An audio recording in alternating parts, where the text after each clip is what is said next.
Admiral,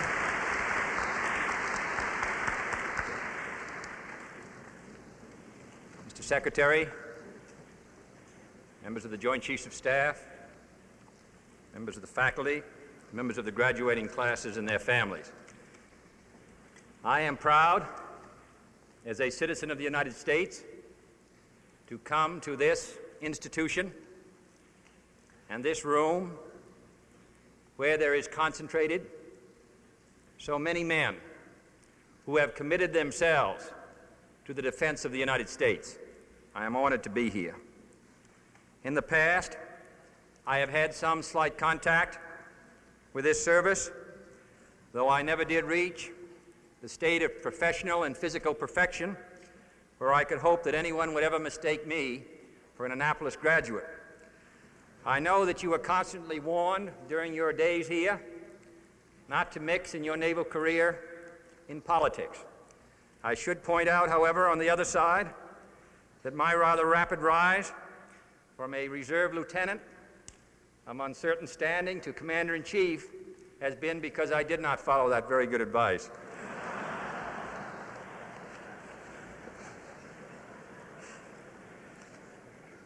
I trust, however, that those of you who are regulars will for a moment grant a retired civilian officer some measure of fellowship. Nearly a half a century ago, President Woodrow Wilson came here to Annapolis on a similar mission and addressed the class of 1914. And that day, the graduating class numbered 154 men. There has been, since that time, a revolution in the size of our military establishment, and that revolution has been reflected in the revolution in the world around us. When Wilson addressed the class in 1914, the Victorian structure of power was still intact. The world was dominated by Europe, and Europe itself was the scene of an uneasy balance of power between dominant figures, and America was a spectator on a remote sideline. The autumn after Wilson came to Annapolis, the Victorian world began to fall to pieces, and our world, one half a century later, is vastly different. Today, we are witnesses to the most extraordinary revolution nearly in the history of the world, as the emergent nations of Latin America, Africa, and Asia awaken from long centuries of torpor and impatience. Today, the Victorian certitudes, which were taken to be so much a part of man's natural existence, are under siege by a faith committed to the destruction of liberal civilization. And today, the United States is no longer the spectator, but the leader. This half century, therefore, has not only revolutionized the size of our military establishment, it has brought about also a more striking revolution in the things that the nation expects from the men in our service. 50 years ago, the graduates of the Naval Academy were expected to be seamen and leaders of men. They were reminded of the saying of John Paul Jones, "Give me a fast ship so that I may go into harm's way." When Captain Mahan began to write in the 90s on the general issues of war and peace and naval strategy, the Navy quickly shipped him to sea duty. Today, we expect all of you, in fact, you must of necessity, be prepared not only to handle a ship in a storm or a landing party on a beach, but to make great determinations which affect the survival of this country. The revolution in the technology of war makes it necessary in order that you, when you hold positions of command, may make an educated judgment between various techniques, that you also be a scientist and an engineer and a physicist. And your responsibilities go far beyond the classic problems of tactics and strategy. In the years to come, some of you will serve as your commandant did last year, as an advisor to foreign governments. Some will negotiate as Admiral Burke did in Korea with other governments on behalf of the United States. Some will go to the far reaches of space, and some will go to the bottom of the ocean. Many of you, from one time or another, in positions of command or as members of staff, will participate in great decisions which go far beyond the narrow reaches of professional competence. You gentlemen, therefore, have a most important responsibility to recognize that your education is just beginning and to be prepared in the most difficult period in the life of our country to play the role that the country hopes and needs and expects from you. You must understand not only this country, but other countries. You must know something about strategy and tactics and logistics, but also economics and politics and diplomacy and history. You must know everything you can know about military power, and you must also understand the limits of military power.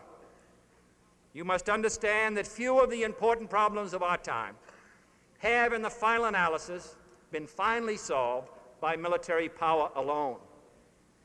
When I say that officers today must go far beyond the official curriculum, I say it not because I do not believe in the traditional relationship between the civilian and the military, but you must be more than the servants of national policy. You must be prepared to play a constructive role in the development of national policy, a policy which protects our interests and our security and the peace of the world. Woodrow Wilson reminded your predecessors that you were not serving a government or an administration, but a people. In serving the American people, you represent the American people and the best of the ideals of this free society. Your posture and your performance will provide many people far beyond our shores who know very little of our country the only evidence they will ever see as to whether America is truly dedicated to the cause of justice and freedom. In my inaugural address, I said that each citizen should be concerned not with what his country can do for him, but what he can do for his country. What you have chosen to do for your country, by devoting your life to the service of our country, is the greatest contribution that any man could make. It is easy for you in a moment of exhilaration today to say that you freely and gladly dedicate your life to the United States. But the life of service is a constant test of your will. It will be hard at times to face the personal sacrifice and the family inconvenience to maintain this high resolve to place the needs of your country above all else. When there is a visible enemy to fight, the tides of patriotism in this country run strong.